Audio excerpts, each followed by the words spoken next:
अभिनंदन कोई आए हैं। हाँ जी अभिनंदन, बताएं क्या कहना चाहते हैं। जी नमस्कार सर। हाँ जी नमस्कार। हाँ जी बताइए। अब मैं ये कह रहा था कि जैसे ये बाबा जो थे वो तो मतलब भगवा ड्रेस भी नहीं पहने थे, वो ऐसे टाइप के बाबा हैं, तो उनको बाबा कहना ठीक है? अच्छा, आप किसको बाबा कहते हैं? बाबा कहने के लिए क्या होना चाहिए? उसका वाईफाई होना चाहिए, एंटीना होना चाहिए, सुतली लटकी होनी नहीं चाहिए, क्या मतलब लटका होना चाहिए? जैसे बाबा मतलब होने के लिए ये क्या गेरुआ क्या चीज होनी गेरुआ चाहिए? पहने, गेरुआ पहने हो, तपस्या करने वाले अच्छा, हो। गेरुआ पहने।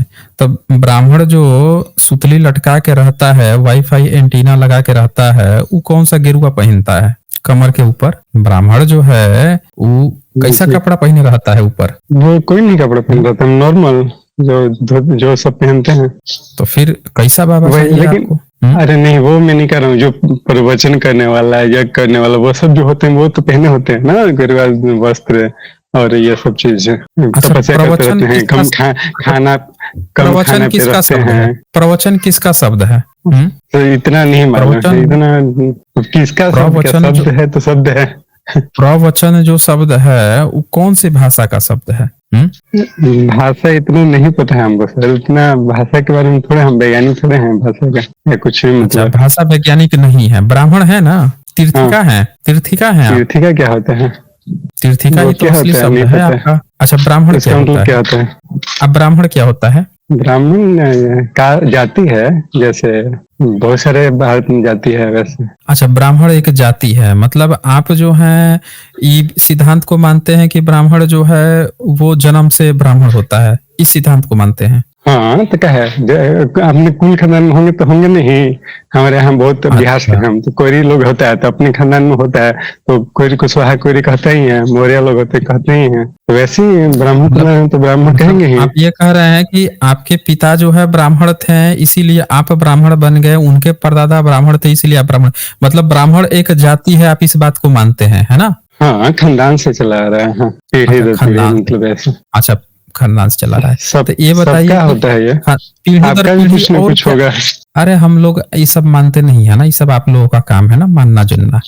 हम लोग तो अरे इंडिपेंडेंट रेशनल व्यक्ति हैं, हम लोगों को ये सब सोचने की जरूरत ही नहीं पड़ती है। आप एक बात बताइए, पीढ़ी दर पीढ़ी और क्या क्या लेके आए हैं आप? जब ये खानदान में जाति लेके आए हैं अपना, तो उसके साथ और क्या क्या लेके आए हैं पीढ़ी दर पीढ़ी? मतलब हम लोग यहाँ होता है कि जैसे आप तो सब पढ़े लिखे हैं, आपको मैं सुनता हूँ। जैसे हम लोग यहाँ होता है कि सब जात का अपना अलग अलग काम बटा हुआ था, तो अपना अपना काम सब करते थे। और क्या, बस खाना पीना मैं सब काम बटा करता था। हुआ था? अच्छा, आपका क्या काम बटा हुआ था? हम लोग का काम बटा हुआ था पूजा कराना और पैसा ले, मतलब दक्षिणा लेना, दक्षिणा देना, यही सब, पढ़ाना, हाँ? ये सब काम था, पढ़ाना। पढ़ाना क्या चीज हम पढ़ाते लोग थे आप? क्या चीज पढ़ाते थे? जो भी उस समय का सब्जेक्ट रहता होगा, क्या किताब, सब नहीं रामायण पता, महाभारत गीता, खुल के बताइए। धर्म अच्छा, धर्म अच्छा, धर्म का धर्म ग्रंथ चीज है, पढ़ाते थे। धर्म ग्रंथ है, या मतलब जो भी मतलब उस समय का होगा पढ़ रहा था। अच्छा, क्या पढ़ाए थे? एकलव्य को क्या पढ़ाए थे आप? मतलब देखो, अरे वो उनको तो धनुष विद्या पढ़ाया था ना, धनुष तीर चलाने के लिए बहुत अच्छा अच्छा, थे वो तो। एकलव्य को आप धनुष विद्या सिखा दिए थे? क्या क्या सिखाए थे जरा खुल के बताइए आपने। एकलव्य तो निषाद था ना, वो भील था सर ना इतना मैं एकलव्य। नहीं पढ़ा हूँ सर, लेकिन मतलब टीवी में मैं अरे देखा हूँ। अरे टीवी देखने में बताइए, ये ब्राह्मण है, ये सबको पढ़ाते थे, कहानी सुन लीजिए इनको। ये ब्राह्मण है, पीढ़ी दर पीढ़ी ब्राह्मण है, ज्ञान विज्ञान पढ़ाते थे, रामायण महाभारत पढ़ाते थे, एकलव्य को पढ़ा दिए थे। लेकिन यहाँ पे इनको खुद ही नहीं पता है कि कितने ज्ञानी है, पता नहीं क्या चीज पढ़ाते थे ये। अरे जो पढ़ाएगा ना वो ज्ञानी होता है। जब आप अभी अनपढ़ हैं, आप अपना ज्ञान खुद जो है टीवी देख के लिए हैं, सुन लीजिए ध्यान से, तो उसी तरह से आपके पुरखे भी ज्ञान कहाँ से लिए थे? कहाँ जाते थे आपके पुरखे ज्ञान लेने के लिए? क्योंकि आपके यहाँ तो कोई ज्ञानी होता नहीं है, आप लोगों को तो यही नहीं पता होता है कि इंसान मुंह से पैदा होता है या महिला से पैदा होता है। आपको तो यही नहीं पता था, पीढ़ी दर पीढ़ी रट के किसी ने सिखा दिया आपको कि मुंह से पैदा होता है ब्रह्मा के, तो आप जो है मुंह से पैदा करवाते हुए चले आए। तो आपको जिस व्यक्ति को, आप तो रट्टू तोता थे ना, जैसे घर में एक तोता लेके आते हैं और उसको सिखा देते हैं मिट्टू टोटा आए आए, तो वैसे ही मिट्टू टोटा आए आए करते रहता है। क्या तो आप भी बेवकूफ वैसे ही बात थे। कर रहे हैं आप? तो आप बेवकूफ, तो आप जैसी बात नहीं कर रहे हैं, बेवकूफ आप जैसा कह रहे सुनेंगे हैं कि आप तब पढ़ाते तो, थे। सुन आप नहीं तो रहे वही हैं आप ही की बात सुन रहे थे उस समय से, कह दीजिए कि आपकी बात नहीं सुन रहे थे। आप कह रहे हैं कि आप एकलव्य को पढ़ाए थे, कौन सी विद्या पढ़ा दिए थे? किताब खोलूं मैं एकलव्य की, बोलिए। पहले बात तो एकलव्य सुनिए, को आप मैं जो क्या है कह कौन रहा सी हूँ। पढ़ाई पढ़ाए थे भाई एकलव्य को? अब मैं खोलूंगा ना आपकी किताब। आप कह रहे हैं कि एकलव्य को आप पढ़ाए थे। ये बताइए, ये एकलव्य को पढ़ाए थे, कौन सी पढ़ाई पढ़ाए थे भाई? कह रहे हैं कि आपका काम जो है बटा हुआ था पढ़ाने का, कौन सी पढ़ाई पढ़ाते थे आप? ये देखिए, ये महाभारत खोल दिया मैंने।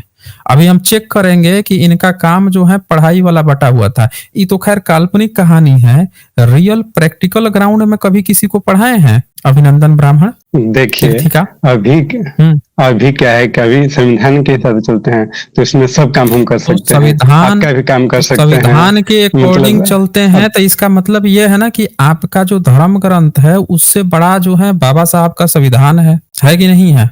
नहीं नहीं, आपके धर्म ग्रंथ जो आप भगवान मानते हैं, जो परमेश्वर ईश्वर मानते हैं, उससे बड़ा बाबा साहब का कलम है, संविधान है।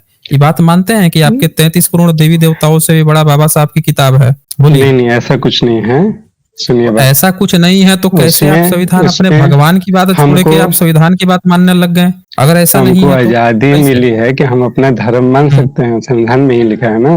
तो संविधान में लिखा है, तो ये कहाँ आपको लिखा जैसे है कि आपके आप जो है लिखा हुआ है कि एकलव्य का बौद्ध धर्म जैसे नहीं है। अंगूठा, एक मिनट, जैसे आपको कहा है कि आप धर्म मान सकते हैं, तो आपका तो धर्म कहता है कि आप जो है एकलव्य आए पढ़ाने के लिए, तो उसका अंगूठा काट देते हैं आप। एकलव्य को आप पढ़ने नहीं देते हैं, कहते हैं कि हम तो सिर्फ हाई फाई उच्ची जाति के लोग लड़कों को पढ़ाते हैं। तो काहे नहीं आप अपने स्कूल में ऐसा कर दे रहे हैं? आज अगर आपको धर्म मानने की आजादी दिया है कॉन्स्टिट्यूशन, तो अपने सारे स्कूल में ऐसा ही कर दीजिए।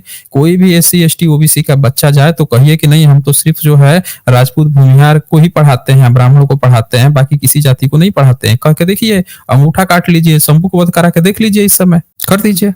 कहाँ है आप, कब का बात कब कहाँ से कर रहे हैं सर? तो आप ही तो आज कह तक रहे हैं कि कौन आपको धर्म मानने कौन की सा आजादी स्कूल मिली ऐसा है है। कि जब मतलब अब कौन सा है कि ब्राह्मण ही स्कूल खोल सकता है? सब लोग खोले हैं यार। तो हम आप तो भी वही तो उल्टा कह पुल्टा रहे उनको हैं कि सिखाइए अब ना फिर। आपके भगवान, हम उल्टा पुल्टा नहीं सिखा रहे हैं ना, हम आपको सही बात बता रहे हैं कि आपका धर्म जो काल्पनिक धर्म खड़ा किए थे, काल्पनिक ईश्वर खड़ा किए थे कि ईश्वर ई कहा है, उसको तो संविधान ने डंडा लगा दिया है। अब तो आपकी चल नहीं रही है संविधान के आगे। संविधान के आगे चल पा रहे हैं आप? अपना ही धर्म चला पा रहे हैं जिसमें आप काहे नहीं एकलव्य का चल पा अंगूठा रहे काट लिए हैं? थे? आप तो खत्म बताइए करने के कहाँ लिए कहाँ लाए आपने, हैं। बताइए कहाँ कहाँ आपने एकलव्यों का अंगूठा काटा है? बताइए, आप इसको बताइए। कहीं नहीं किसी का अंगूठा काट रही है। तो नहीं काटा है तो आप प्राचीन काल में कैसे पढ़ाते थे लोगों को? कहाँ पे पढ़ाते थे? बिल गहरा गड्ढा खोद के भीतर चूहे के बिल में घुस के पढ़ाते थे, झाड़ी के पीछे पढ़ाते थे? कहाँ पढ़ाते थे आप प्राचीन काल में?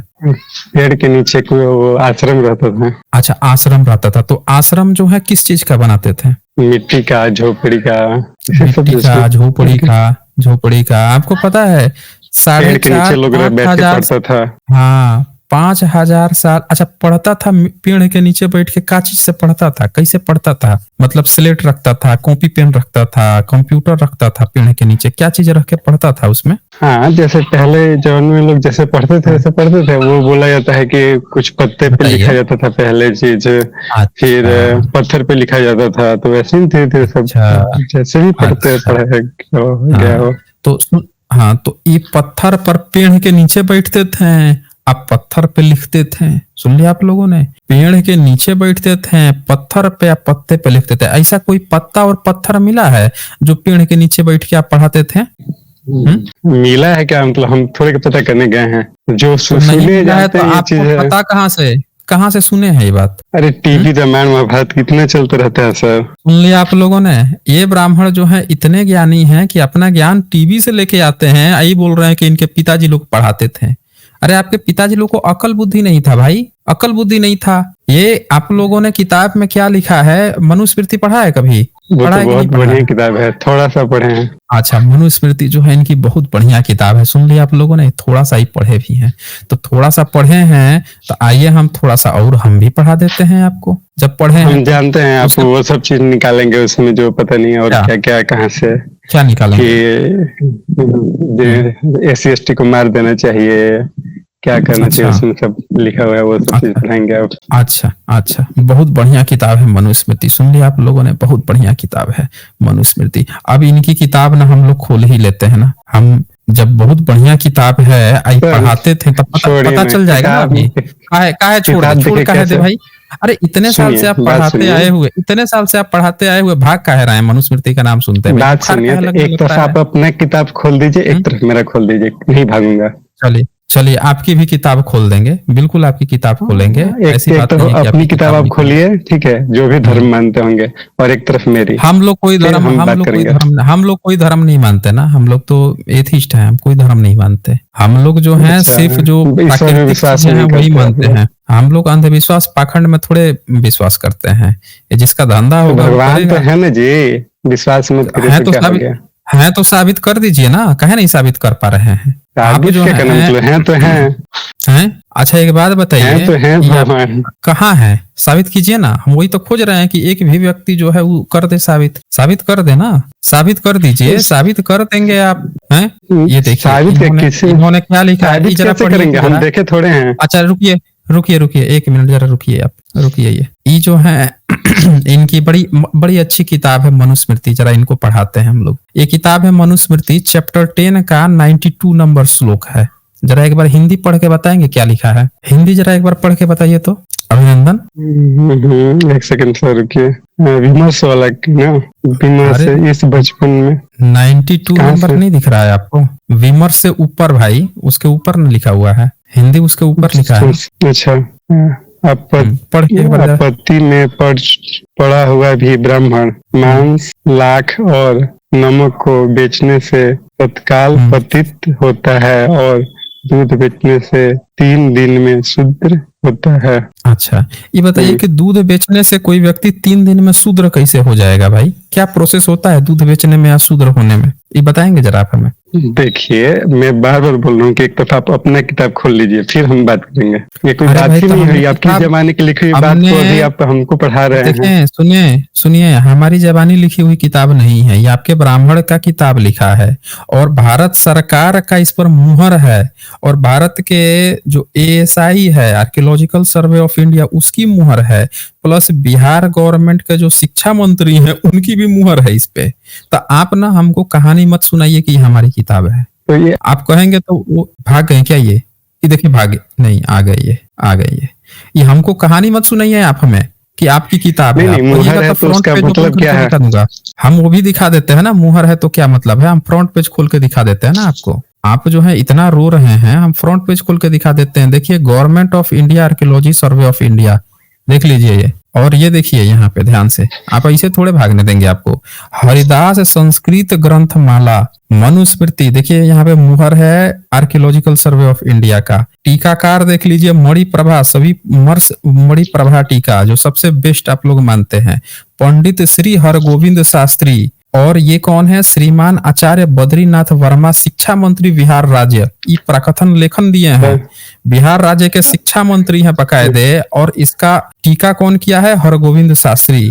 तो और ये कहाँ से पब्लिश हुई है, चौखंबा संस्कृत सीरीज बनारस। तो आप ना हमसे ऑथेंटिसिटी का वो मत कीजिए। नहीं वो बोल रहे हैं कि जो आर्कियोलॉजिकल सर्वे ऑफ इंडिया बोल रहे हैं उसका मुहर क्यों रहता है? नहीं, हमको सिर्फ ये बताइए ना आप कि ये जो आपने अरे सर जानकारी का चीज पूछ रहे हैं, ये तो पूरा अरे वो बता देंगे हम आपको, ब्राह्मण सबसे ज्यादा अत्याचार किए हैं, आपको बता देंगे, आप यही कहना चाहते हैं? नहीं हम वो नहीं कहना चाहते हैं, हम आपसे सिर्फ ये पूछ रहे हैं कि ये सिर्फ इतना बता दीजिए कि 3 दिन में दूध बेचने वाला शूद्र कैसे बन जाता है। अरे सर लिखने वाला से पूछना, आप हमको क्या पता है इतना। तो 13 नंबर जरा इस श्लोक पढ़िए तो एक बार। 13 नंबर अभी कोई तो फायदा बड़ा नहीं अच्छा सर, आप ये सब सबको बता दिए हैं। नहीं, आप एक बार 13 नंबर पढ़िए, चैप्टर 11 है मनुस्मृति। आपने कहा है कि बड़ी अच्छी किताब है, आपने कहा है कि बड़ी अच्छी किताब है, तो 13 नंबर जो ये यहाँ पे श्लोक लिखा है, 11वां चैप्टर है मनुस्मृति का, एक बार इसको पढ़ के, नहीं तो हम ये मान के चलेंगे कि आपको किताब भी पढ़ना नहीं आता। आप बोल रहे हैं दुनिया को पढ़ाते थे आपके पिताजी। कोई भी किताब पढ़ने का नियम होता है कि शुरू से पढ़ा जाता है, बीच में पढ़ने वाला मूर्ख। तो उससे पहला वाला पढ़ा दें, उससे भी पहला वाला पढ़ा दें, 13 नंबर से पहले पढ़ा दें। सबसे पहला श्लोक, सबसे पहला श्लोक पढ़ाएं। आइए इनको सबसे पहला स्टार्ट करिए। चलिए आइए इनको सबसे पहला श्लोक से पढ़ाते हैं ना, इनको पहला श्लोक से पढ़ाते हैं। पढ़िए तो जरा। संतानाथ विवाह हेतुक्ष यज्ञ करने का इच्छुक पथिक विश्वजित आदि यज्ञ में अपनी समस्त संपत्ति को दान किया हुआ, गुरु पिता माता के लिए भोजन वस्त्र देने का इच्छुक, पढ़ने के लिए भोजन वस्त्र इच्छुक और रोगी। 2 नंबर पढ़िए। इन स्नातक ब्राह्मणों को धर्मनिष्ठ धर्म भिक्षुक जानना चाहिए तथा निर्धन उनके लिए विधा विशेष के अनुसार दान देना चाहिए, गौ सोना और वस्त्र आदि। आप सब लोग पढ़ाई करते हैं तो काम धंधा करके पैसा कमाते हैं, और आप जैसे 9 स्नातक ब्राह्मण बनेंगे तो आपको जो है लोग गौ सोना अन्न और वस्त्र दान देंगे। मतलब भिखमंगा प्रथा है। आपकी पढ़ाई जो है पूरी सबको पढ़ के उस स्किल से पैसा कमाते हैं, और आप जो है भिखमंगा बन जाते हैं पढ़े लिख के। ये लिखे हुए हैं। आगे पढ़िए। 3 नंबर पढ़िए। आपको शुरू से पढ़ने का शौक है ना, पढ़िए। यही पहला श्लोक है इसका। अरे भाई पहला दूसरा आपने पढ़ लिया, आप तीसरा तो पढ़िए, या फिर से खोल दो सीधे 11-13 नंबर। पढ़िए। हम पढ़ाते ना आपको शुरू से। ब्राह्मण स्नातकों के लिए वेदी चौकी के भीतर सिद्ध पका हुआ अन्न देना चाहिए तथा अन्न वर्ण लोगों के लिए वेद के बाहर सिद्धांत देना चाहिए। अब बताइए ई क्या चीज है, बताइए तो जरा। ब्राह्मण जो है वो वेदी के भीतर अन्न पका हुआ अन्न लेगा, और बाकी अन्य वर्ण जो है क्षत्रिय वैश्य शूद्र जो है उनको वेदी के बाहर का कच्चा वाला देगा, पका हुआ उनको नहीं देगा। हैं? कौन सी पढ़ाई पढ़े हैं भाई? पढ़ते ही आप जो है जातिवाद का खेल शुरू कर देते हैं। चौथा 4 नंबर पढ़िए जरा, पढ़िए। राजा को वेद त्यागता, ब्राह्मण के लिए यज्ञ विधानार्थ सब प्रकार से रत्न और दक्षिणा के लिए धन देना चाहिए। मतलब आप मनुस्मृति लिखे हैं या अपना जो है भीख मांगो आंदोलन की किताब लिखे हुए हैं? केवल भीख ही मांग रहे हैं। पहला में भीख मांगा, देखो पढ़ लिख लिए, ला भाई भीख दे दे। दूसरा में कह रहे हैं भीतर वाला पका हुआ मैं खाऊंगा, बिना अन्न पका आधा कच्चा तुम लोग खाओगे। अब चौथा में क्या कह दिए, फिर से बोल दिए कि भैया हमको मोती मार के जो है कोई मतलब नहीं है सर, दे दीजिए। अच्छा नहीं मतलब नहीं है तो पढ़िए ना। आप तो बोल रहे थे बड़ा अच्छी किताब है, जरा 5 नंबर पढ़िए तो इसका, पढ़िए जरा 5 नंबर। ये सबका कोई मतलब नहीं है। पढ़िए ना, नहीं मतलब है तो शर्मा कह रहे हैं, पढ़िए ना। आप तो कह रहे थे बड़ा अच्छा किताब है, पढ़िए जरा। जब बड़ा अच्छा किताब है तो एक बार पढ़िए ना। आपको शुरू से पढ़ा रहे हैं ना, आप ही की डिमांड थी।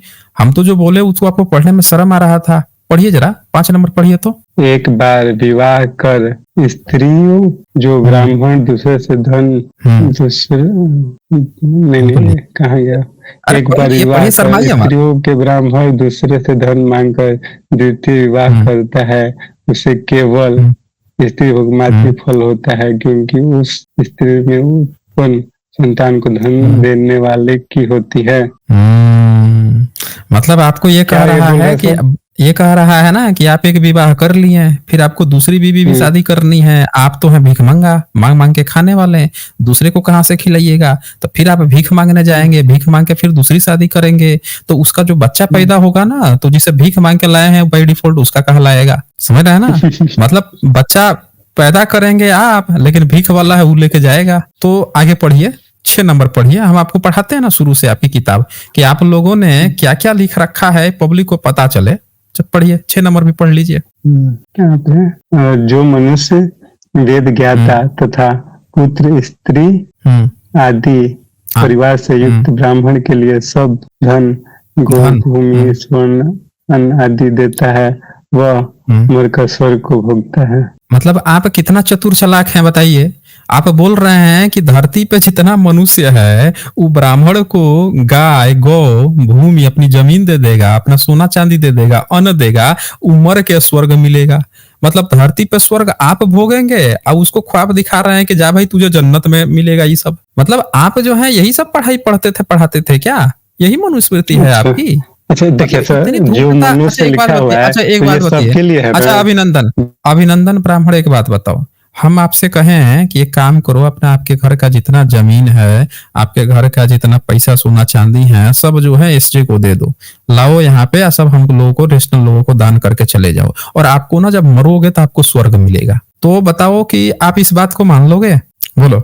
जो मनुष्य लिखा हुआ है सर यहाँ पे, तो सबके लिए है ना? हम पूछ रहे हैं आप इस बात को मानोगे कि नहीं मानोगे? अगर हम कहें कि सारे रेशनल्स को लाके और आप लोग जो हैं ये सारी चीजें लाके आप दे दो, आपकी जितनी भी इसमें चीजें कहाँ लिखा हैं हुआ है कि होना छोटी है। जाति वाले हाँ, लाके ब्राह्मण को ले जाके दे दो? अरे भाई तो इसमें क्या लिखा है? छोटी जाति क्या होता है वैसे? मतलब जो आप कहना चाहते हैं। नहीं बताओ ना, छोटी जाति क्या होता है? सुन लीजिए, ये ब्राह्मण है, ये बता रहा है छोटी जाति। कौन होता है भाई छोटी जाति? जी अभिनंदन ब्राह्मण।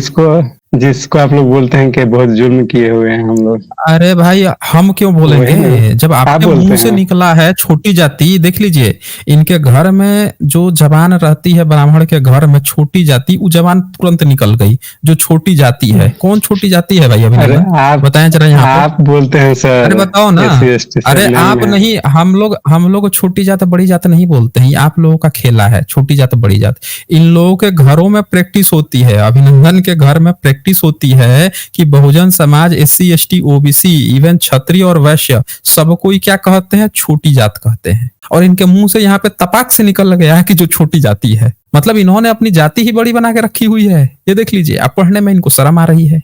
यहाँ पे इन्होंने क्या लिख रखा है कि जो मनुष्य वेद ज्ञाता तथा पुत्र, स्त्री आदि परिवार से युक्त ब्राह्मण के लिए धन, मतलब ब्राह्मण को जो धन देता है, गाय देता है, भूमि देता है, सोना चांदी देता है, अन्न देता है, वो मरकर स्वर्ग को भोगता है। तो यहाँ पे आप देख सकते हैं कि ऐसी चीजें लिख के इन्होंने भारतीय लोगों के मन में क्या भरा है कि ब्राह्मण को खूब दान दो। देख लिया आप लोगों ने। चले अब इनसे अगला हम लोग पढ़ाते हैं कैसे कैसे इन्होंने लूटखोरी की व्यवस्था की है। इनका मनुस्मृति सिर्फ बहुजनों पे शोषण नहीं करता है, बल्कि उनको लूटने की भी भरपूर व्यवस्था किया हुआ है। अब जरा 7 नंबर पढ़िए, तो ये भी पढ़ लीजिए ना, आपको पूरा शुरू से पढ़ने का शौक था ना। 7 नंबर पढ़िए जरा। आप उल्टा पुल्टा व्याख्या कर रहे हैं और कुछ नहीं। तो आपसे व्याख्या हम ले लेंगे ना, आप पढ़िए ना, सब हाँ, कुछ ले दिख लीजिए रहा है ना, आप। हमसे लीजिए। हाँ तो बताइए उसका क्या मतलब था, बोलिए बोलिए उसका जो क्या मतलब मनुष्य था। था, मनुष्य में ब्राह्मण भी बोलिए। आते हैं, ठीक है? तो ब्राह्मण भी जो के लिए मनुष्य, भी है वो दान नहीं देना। जो मनुष्य, हाँ तो इसमें क्या लिखा हाँ, है? क्या वेद कहाँ लिखा ज्ञाता, हुआ है उसमें? वेद मनुष्य ज्ञाता। के बगल में। हाँ तो जो मनुष्य लिखा हाँ, है, मनुष्य का क्या मतलब होता है बताइए? वेद ज्ञाता मतलब क्या होता है? इसमें ये दान किसको देगा? मनुष्य दान किसको देगा बोलिए? किसको देगा? हाँ, मनुष्य में ब्राह्मण नहीं आते हैं। अरे हम पूछ रहे हैं, यहाँ साफ साफ लिखा है कि परिवार से युक्त ब्राह्मण के लिए धन। यहाँ पे मनुष्य चाहे जो होगा, ब्राह्मण हो, क्षत्रिय हो, वैश्य हो, शूद्र हो, अंत्यज हो, लेकिन दान जो जाएगा वो किसके पास जाएगा? तो यहाँ साफ साफ लिखा है कि ब्राह्मण के पास दान जाएगा। किसको बेवकूफ बना रहे हैं आप? अरे तो ब्राह्मण भी तो दे सकता है एक ब्राह्मण को। तो हम वही ये कहाँ लिखा हुआ है कि नहीं? सुनिए सुनिए अभिनंदन, कहानी हमको मत सुनाइए। अगर ऐसा लिखना आप होता तो उल्टी यहाँ लिखता पुल्टी कि व्याख्या कर ब्राह्मण रहे जो हैं। है। देखें, कहानी मत सुनाओ अभिनंदन। अभिनंदन, यहाँ कहानी नहीं चलती है, बता रहा हूं मैं, ठीक है ना? हमसे कहानी यहाँ चलती नहीं है। अगर इसको लिखना होता ना तो ये लिखता है कि ब्राह्मण ही ब्राह्मण को दान करेगा। हमको कहानी सुना रहे हो यहाँ पे? यहाँ साफ साफ लिखा है कि जो मनुष्य, यानी वो मनुष्य कोई भी हो सकता है, लेकिन जब ये दान देगा तो किसको दान देगा? तो लिखा है वेद ज्ञाता। वेद ज्ञाता कौन होगा? फिर आगे और क्लियरली लिख दिया है ब्राह्मण के लिए, यानी ब्राह्मण को ही दान देगा। ये साफ साफ यहाँ पे लिखा है। तो हमको कहानी मत सुनाओ अभिनंदन। आप यहाँ पे 7 नंबर पढ़िए। यहाँ पे सब चीज एकदम क्लियर है कि वो दान, मनुष्य चाहे जो हो सकता है, लेकिन दान किसके पास जाएगा? ब्राह्मण के पास। अब आगे पढ़े जरा 7 नंबर। हम भी देते हैं श्रदान, ठीक है? तो हम क्या करें उसका? दूसरे पंडित हम क्या करें? हम दूसरे पंडित को कहे नहीं शूद्र को दे देते हो भाई? आप लाके यहाँ तो हमने कभी नहीं देखा कि आपने लाके एसजे को दान दिया हो। हमने तो कभी नहीं देखा कि आप जो है जितने रेशनल लोग काम कर रहे हैं उनको लाके आपने यहाँ पे दान दिया हो। हम लोगों को भी जरा, हमको छोड़ दीजिए, हमको तो आप खार खाते होंगे, बाकी रेशनलों को जाके दे दीजिए दान। और भी तो बहुजन बच्चे काम कर रहे हैं ना समाज के लिए, उनको दे दीजिए। काहे नहीं उनको दे देते हैं? तो हमसे कहानी मत सुनाइए आप, समझ रहे ना? हमको कहानी मत सुनाइए आप। यहाँ पे सीधे सीधे अगला 7 नंबर पढ़े। 7 नंबर में क्या लिखा है पढ़िए, पढ़ लीजिए ना, आपका शौक था ना शुरू से पढ़ने का। 7 नंबर पढ़िए जरा। नहीं, आप उल्टी पुल्टी व्याख्या कर रहे हैं। देखें, सब लोगों को दिख गया है कौन उल्टी पुल्टी व्याख्या कर रहा है और कौन सीधा सीधा व्याख्या कर रहा है। तो टाइम पास न करें, अगला 7 नंबर पढ़िए। वो भी पढ़िए जरा, पढ़िएगा या मैं पढ़ दूं? पढ़िए ना। अच्छा, पढ़िएगा। पढ़ते हैं। जिसके पास अपने परिवार तथा मृत्यु के 3 वर्ष तक या इससे भी अधिक समय तक पालन पोषण के लिए अन्न हो, वह मनुष्य काम में सोम यज्ञ करने योग्य होता है। ठीक है, सोम यज्ञ करवाएगा। जिसके पास भी 3 साल तक का पैसा हो वो सोम यज्ञ करवाएगा। बहुत बढ़िया। 8 नंबर पढ़िए। क्षत्रिय अपने परिवार तथा मृत्यु के 3 वर्ष से कम पालन पोषण के लिए अन्न रखने पर जो सोमपान सोम यज्ञ करता है वह नित्य सोमयोग के फल को भी नहीं पाता। ठीक है जी।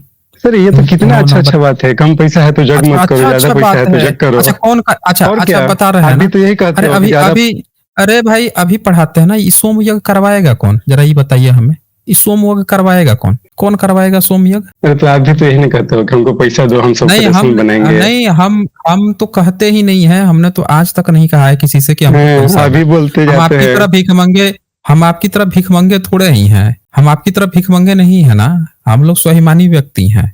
आपकी तरह भीख मंगा वाला काम थोड़े ही है कि लाइए वो स्वाहा ये पैसा डालिए, ये सब काम नहीं होता यहाँ पे। हमारा काम बहुत है, लोग काम दान नहीं चलता करते हैं, है। सब देखें बहुजन लोग योगदान करते हैं तो हमको करते हैं, आपके भिखमंगापन के लिए थोड़े करते हैं, समझ रहे ना।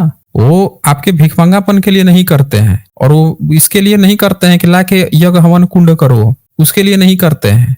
तो हमको कहानी मत सुनाइए यहाँ पे। यहाँ पे सब लोग यहाँ साफ साफ देखिए, जैसे जैसे पुल खुलते जा रही है तो ये बंदा जो है अपनी किताब पढ़ने से भाग के टाइम पास करना शुरू कर दिया। यहाँ पे सब लोग देखिए 9 नंबर में जब पढ़ने की बात आई तो भाग गया। ये क्या लिखा है 9 नंबर में, कहता है दान देने में समर्थ जो मनुष्य अपने परिवार वालों से दुखित रहने पर दान देता है वह पहले मधु के समान मीठा और बाद में विष के समान कटु धर्म का पाखंडी है।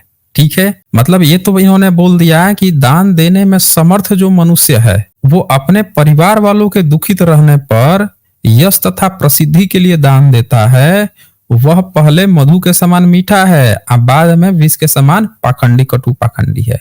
और 10 नंबर में क्या लिखता है कि जो मनुष्य स्त्री पुत्रादि पालनीय परिवार को पीड़ित कर परलौकिक सुख की इच्छा से सदादि दान करता है वह मनुष्य वह दान जीते हुए मरने पर भी दुखदायी है।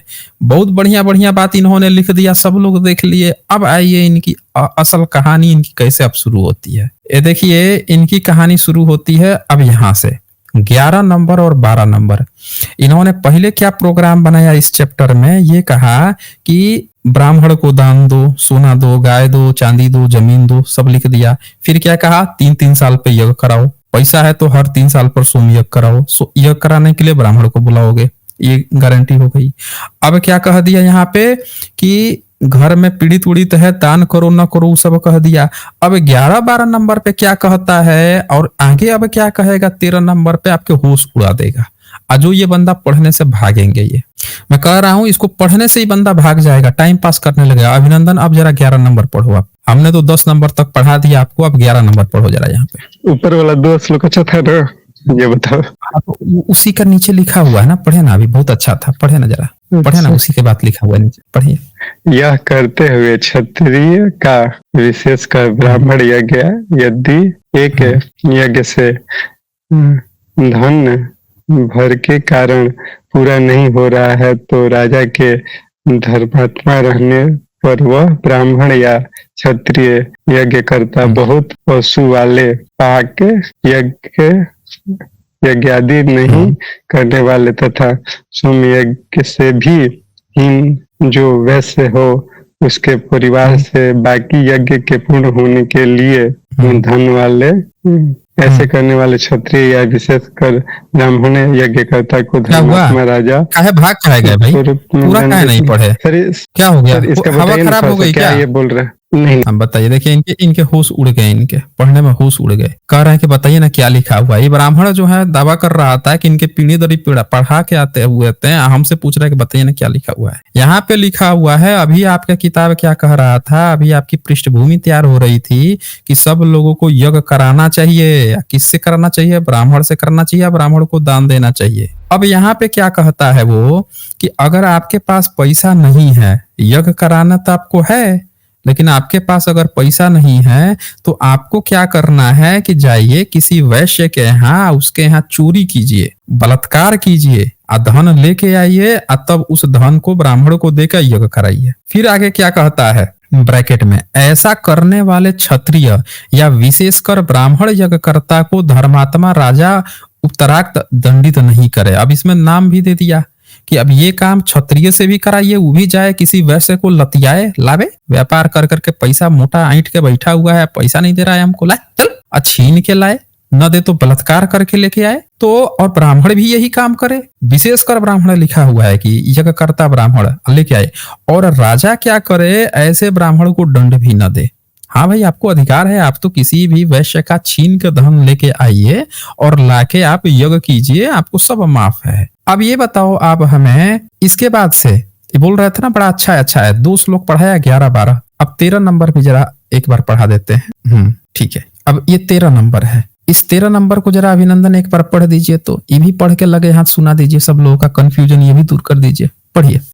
जब ऊपर वाला में मेरा पूरा हो जा रहा है तो हम नीचे क्यों आए? ऊपर जब बोला गया है कि अगर पैसा है तभी करो, तो हम नीचे फिर क्यों उसका जानने क्या करके करेंगे? देखो अभिनंदन, ऐसा है ना, आपकी बुद्धि है ना बहुत छोटी बुद्धि है, अक्ल आपकी काम करती नहीं है। आपके पुरखों की अक्ल बहुत काम किया था, आपकी पुरखों का बुद्धि इतना काम किया था कि पहला श्लोक में लिख दिए कि गाय सोना चांदी सब ब्राह्मण को दे दो। लेकिन उनको पता था कि कोई ऐसे कैसे दे देगा, तब उन्होंने नियम बनाया कि 3 साल पर करना पड़ेगा। फिर उन्होंने देखा कि यार 3 साल पर किसी के पास पैसा नहीं हुआ, वो कैसे करेगा, तब उन्होंने ये नियम बना दिया कि क्या करो कि जाओ और किसी वैश्य के यहाँ छीन के लेके चले जाओ, अब उसको लतियाओ जुतियाओ, छीन के लाके तब यह करो। और राजा को कहा कि राजा तुम दंड भी मत देना।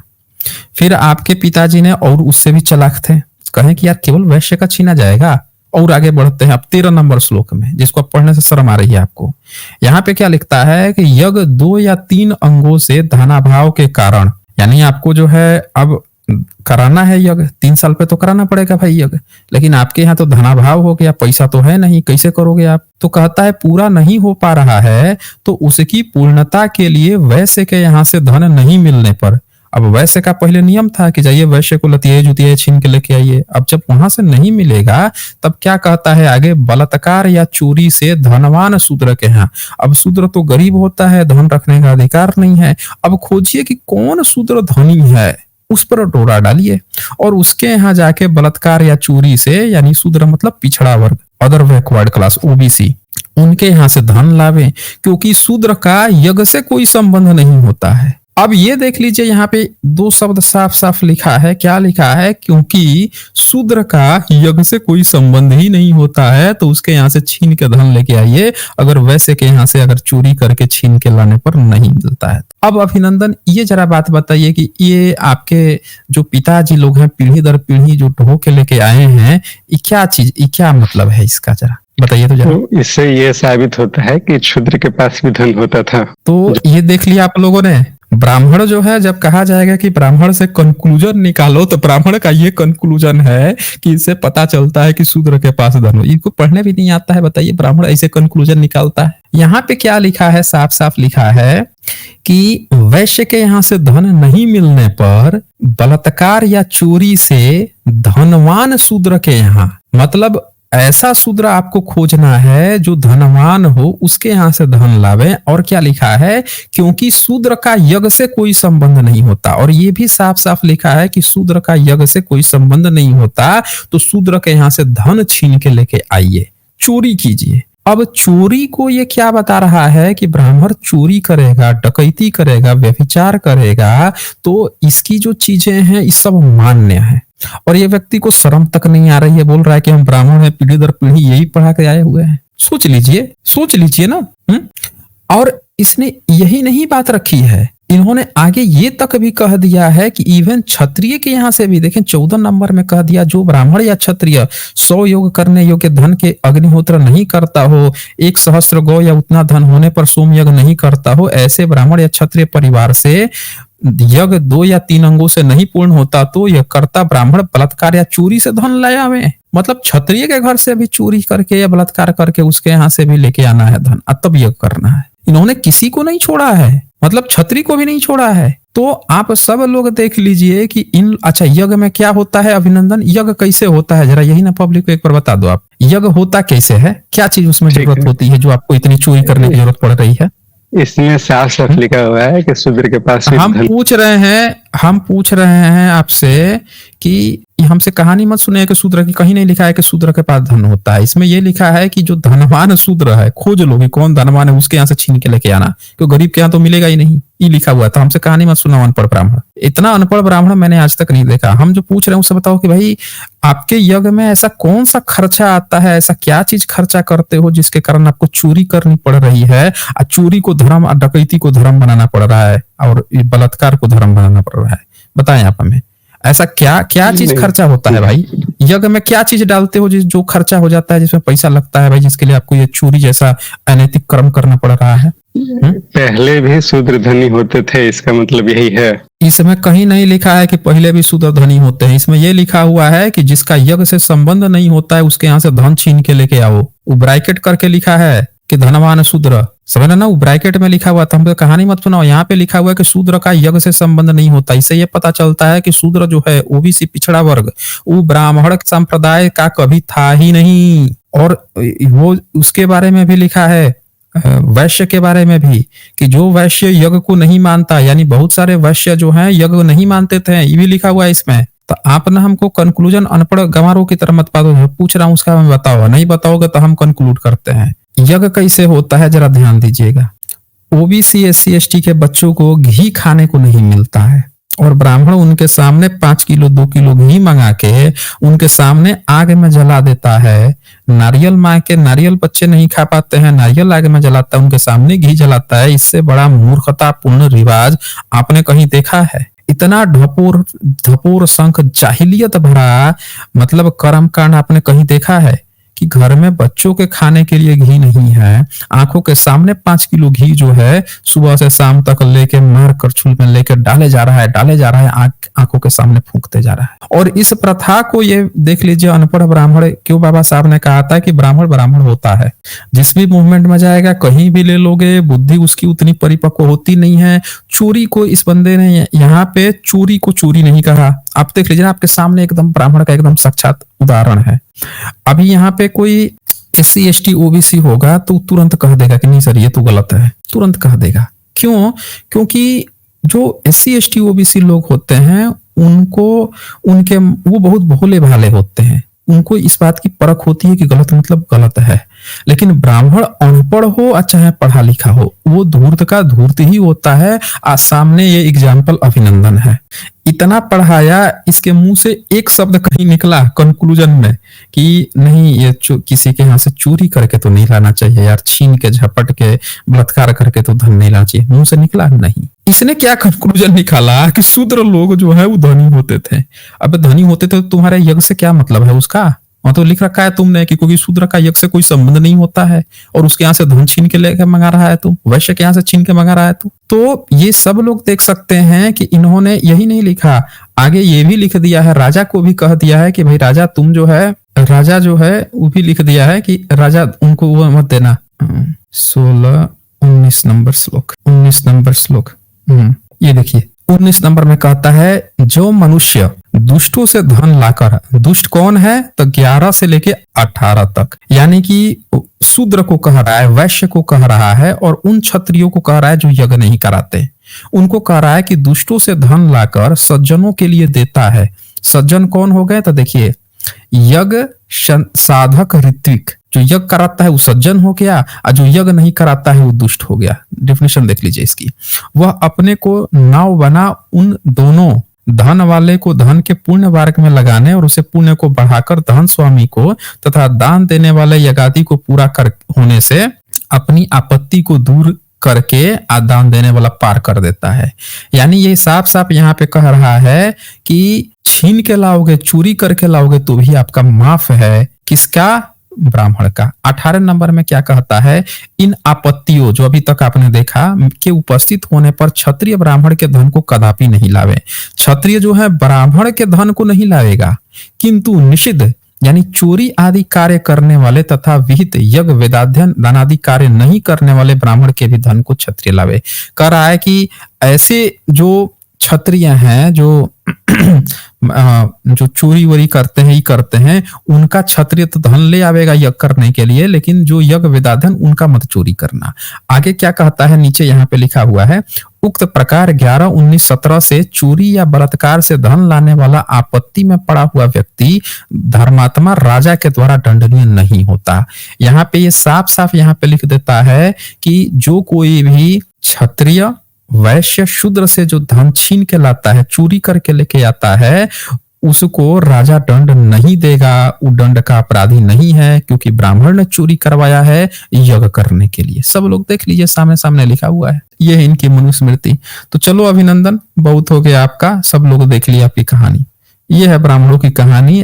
तब भी बेशर्मों को शर्म तक नहीं आती है। बाबा साहब उतना पहले मनुस्मृति को जला दिए थे, आज भी बेशर्म बने हुए ब्राह्मण जो हैं कहते हैं कि मनुस्मृति अच्छी किताब है, जैसे ये आके कह रहा था कि बड़ी अच्छी किताब है। देख लीजिए, क्योंकि इसको चोरी करने की आज्ञा देता है, इसके चोरी को लीगल बना देता है, समझे ना, चोरों को वो बना देता है कि तू चोर कर, तू जो है डकैती कर। ये इसको अच्छा लग रहा है, कितना अच्छा लग रहा है। कुत्ते का मांस चुरा के खा जाएंगे ये चंडाल के महाभारत में।